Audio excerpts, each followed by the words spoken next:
বাংলাদেশের প্রশাসনিক প্রাণকেন্দ্র সচিবালয়ের আগুন নিয়ন্ত্রণের কাজ করতে গিয়ে ট্রাকের চাপায় ফায়ার ফাইটার সোয়ানুর জামান নয়ন নিহতের ঘটনায় সংস্থার পক্ষ থেকে শাহবাগ থানায় সড়ক পরিবহন আইনে একটি মামলা দায়ের করা হয়েছে।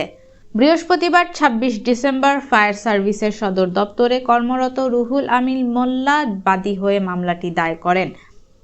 মামলায় আসামি করা হয়েছে ট্রাক চালক মোহাম্মদ বেলাল হোসেন সুমন ও তার সহকারী ফরহাদ হোসেন। শাহবাগ থানার ভারপ্রাপ্ত কর্মকর্তা মোহাম্মদ খালিদ মনসুর মামলার বিষয়টি নিশ্চিত করেছেন। মামলার অভিযোগে বলা হয়, বুধবার দিবাগত রাত ২টার দিকে ফায়ার সার্ভিসের কেন্দ্রীয় নিয়ন্ত্রণ কক্ষ থেকে সচিবালয়ের ৭ নম্বর ভবনে আগুন লাগার তথ্য পেয়ে ঘটনাস্থলে আসেন বাদী রুহুল আমিন। আগুন ছড়িয়ে পড়লে তিনি ফায়ার সার্ভিসের কেন্দ্রীয় নিয়ন্ত্রণ কক্ষের সাহায্য চান। এর প্রেক্ষিতে সচিবালয়ের আগুন নিয়ন্ত্রণে তেজগাঁও ফায়ার স্টেশনের স্পেশাল টিম আসে।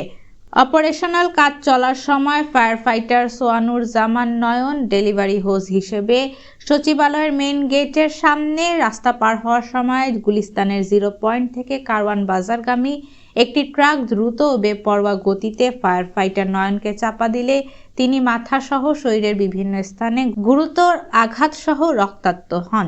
তাৎক্ষণিক বাদী সহ সহকর্মীরা উপস্থিত লোকজনের সহায়তায় নয়নকে উদ্ধার করে চিকিৎসার জন্য ঢাকা মেডিকেল কলেজ হাসপাতালে নিয়ে গেলে জরুরি বিভাগের কর্তব্যরত চিকিৎসক তাকে মৃত ঘোষণা করেন। পরে বৃহস্পতিবার দুপুরে ফায়ার সার্ভিসের সদর দপ্তরে ফায়ার ফাইটার নয়নের জানাজা নামাজ অনুষ্ঠিত হয়।